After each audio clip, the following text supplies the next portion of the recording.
Hi అండి. అందరికీ నమస్కారం. Welcome back to Latha latest news. ఈరోజు మన వీడియోలో తెలుసుకోబోయేది 2000 పెరిగిన పెన్షన్ అండి.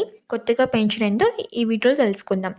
వివరాల్లోకి వెళ్ళే ముందు వీడియోని మొదటిసారి చూస్తున్న వాళ్ళైతే ఒక చిన్న లైక్ చేసి సబ్స్క్రైబ్ చేసుకోండి.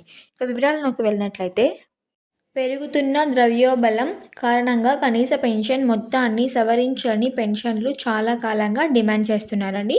ఈ క్రమంలో దీపావళి సందర్భంగా పెన్షన్ను మరో 2000 పెంచేందుకు కేంద్రం రంగం సిద్ధం చేసింది.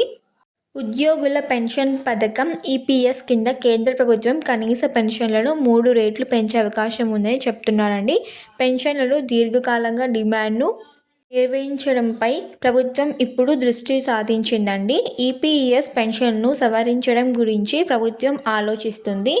పెరుగుతున్న వ్యాపార రేట్లు కారణంగా కనీస పెన్షన్ మొత్తానికి 2000 అయినా పెంచాలని పింఛన్లు చాలా కాలంగా డిమాండ్ చేస్తున్నారండి. నివేదిక ప్రకారం కనీస పెన్షన్లో ప్రతిపాదిత పెంపు రాబోయే నెలల్లో అమలు అయ్యే అవకాశం ఉందటండి. అంతకుముందు 2020లో కార్మిక మంత్రులు శాఖ బడ్జెట్ మద్దతుతో నెలకు 2000కు పెంచాలని ప్రతిపాదించి కానీ ఆర్థిక మంత్రిత్వ శాఖ ఈ ప్రణాళికను ఆమోదించలేదండి.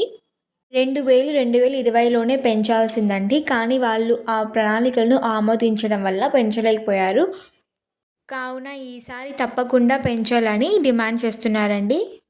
ఇకపోతే ఈపీఎస్ పెన్షన్ల ప్రతినిధి బృందం ఆర్థిక మంత్రి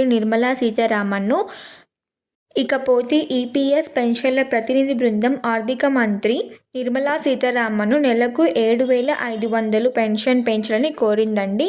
పెరుగుతున్న అదనపు రేట్ల వల్ల పార్లమెంటరీ ఆందోళనలు ఆర్థిక ప్రభుత్వం కారణంగా కార్యక్రమ ప్రభుత్వం మంత్రి శాఖ ప్రస్తుతం పెన్షన్లకు 3,000కు పెంచడాన్ని తీవ్రంగా పరిగణించిందండి. ఇకపోతే గతంలో అయితే ₹1,000 ఇస్తుండగా ప్రస్తుతం ఈ కనీస ఈపీఎస్ పెన్షన్ను 3,000కు అయినా పెంచాలని పెన్షన్లు వాళ్ళ ఆమోదం తెలియచేస్తున్నారండి. కనీస పెన్షన్ 3,000 అయినా పెంచాలని డిమాండ్ చేస్తున్నారు. గత కాలంలో ₹1,000 పెంచగా ఈ కాలంలో కనీసం 3,000 అయినా పెంచాలని వాళ్ళు బాధని వ్యక్తం చేస్తున్నారండి. పెరుగుతున్న రేట్ల ఒత్తిడి తట్టుకోలేకనే పెన్షనర్లు ఈ డిమాండ్ వేశామని ఆమోదం చేస్తున్నారు. ఇకపోతే బడ్జెట్ పరిమితులు విధానపరపై పరిగణనలు దాని అమలు సహాయం పరిధిని ప్రభావంతో చేయవచ్చండి. దీర్ఘకాలిక డిమాండ్ను ప్రభుత్వం గుర్తించడానికి ప్రతిపాదిస్తున్నారు. ఇకపోతే ఈ నెలాఖరికి అందరి చేతులకి 7,500 తప్పనిసరిగా రావాలని అయితే డిమాండ్ చేస్తున్నారండి. And please subscribe. Thank you for watching my video అండి.